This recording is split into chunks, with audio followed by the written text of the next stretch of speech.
Hello, welcome blog to my channel. কেমন আছেন আপনারা? আলহামদুলিল্লাহ, আমি অনেক ভালো আছি। তো আজকের ব্লগটা হলো ভাইয়ার সাথে ঘুরতে বের হচ্ছি।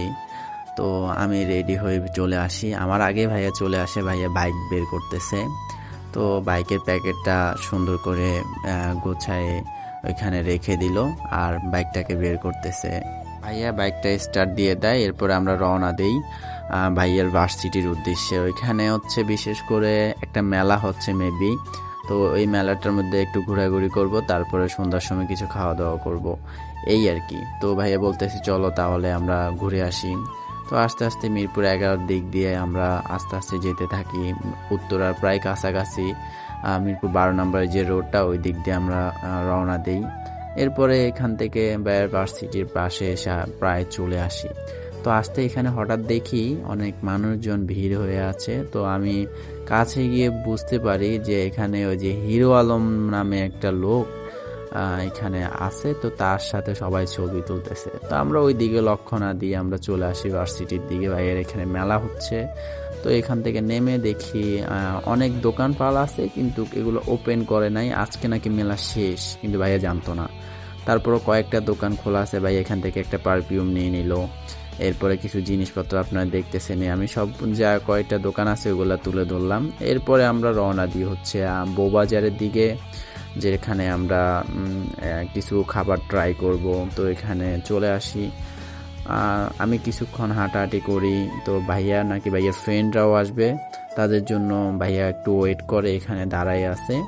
তো আমি কিছুক্ষণ হাঁটাহাঁটি করার পরে এখানে দেখতেছি আশেপাশে এই বউবাজারটা আগে এমন ছিল না। আগে অনেক একদমই নর্মাল ছিল, এখন অনেক ইয়ে হয়ে গেছে। তো আমি একটু হাঁটাহাঁটি করতে করতে হঠাৎ দেখি ভাইয়া ফ্রেন্ডরা সবাই চলে আসছে, অক্টোপাস দেখতেছে। কি কি খাবে ওইটা কনফার্ম করতে চাচ্ছে আর কি। তো ওনারা অক্টোপাস দেখে। তো আমি হঠাৎ করে ভাইয়ার ফ্রেন্ডের সামনে যখন হাতটা ধরি, ভাইয়ার ফ্রেন্ড পুরো অবাক হয়ে যায়, বলতেছে চিনতে পারলাম না। তো চিনবে বা কীভাবে? আমার মাথায় ছিল হচ্ছে একটা হেলমেট, তাই চিনতে পারে নাই। এরপরে আমি হেলমেটের গ্লাসটা খুললেই তখন চিনতে পারে, তুমি তো নাসিরের ভাই। এরপর আমরা এখানে বসে পড়ি। তো আমরা বসে বসে কিছুক্ষণ কথা বলি, গল্প করি।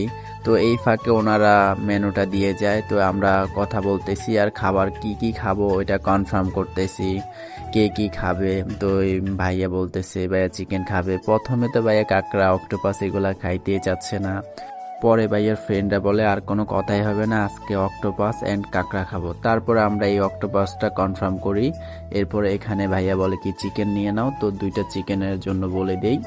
এরপরে যে কাঁকড়াটা কনফার্ম করে, সেই কাঁকড়াগুলো হচ্ছে এগুলো অনেক মশলা দিয়ে রান্না করা হয়, তাই অনেক মজা হয় আমার ধারণা। কারণ যদিও এর আগে খাই নাই, অনেকে বলে যে অনেক মজা হয়।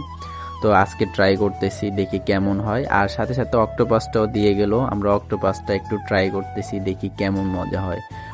এত মজা হবে আমার ধারণাই ছিল না। তো চিকেনটাও দিয়ে দেয়, তো চিকেনটা ট্রাই করি। কিন্তু সবচেয়ে বেশি আমার কাছে কাঁকড়া মজা লাগছে, অক্টোপাসও 2টা 50-50 দেওয়া যায়। চিকেন তো কম বেশি সবাই খায়। খাওয়া দাওয়া শেষে আমরা চলে যাই হচ্ছে নৌকার এখানে, চলে আসি সবাই নৌকাতে উঠবে। তো এই রাইডটা শেয়ার করার জন্য ভাইয়া প্রথমে বলতেছে না আমি উঠবো না। পরে ফ্রেন্ডদের রিকোয়েস্টে উঠছে। উঠার পরে একটু প্রথমে ভয় পাইছে, পরবর্তীতে নর্মাল ছিল, কোনো সমস্যা নাই। এটা ভাইয়া তো একদম কোনায় বসেছিল, আমার তো ভয় শেষ। আমি প্রথমে কোনায় বসছিলাম, পরে নেমে আসছি। পরে সবাই মিলে মজা টজা করে নৌকা থেকে আস্তে আস্তে নেমে পড়লাম। এরপর আমরা যার যার মতো বাসার দিকে রওনা দেই। তো সবাই বলতেছে অনেক মজা হয়েছে, একটা রাইডে আমরা শেয়ার করছি। তারপরে আমি আর আমার ভাইয়া চলে আসি। তো আজকের ব্লগটা এখানেই শেষ করলাম। আল্লাহ হাফেজ, সবাই ভালো থাকবেন।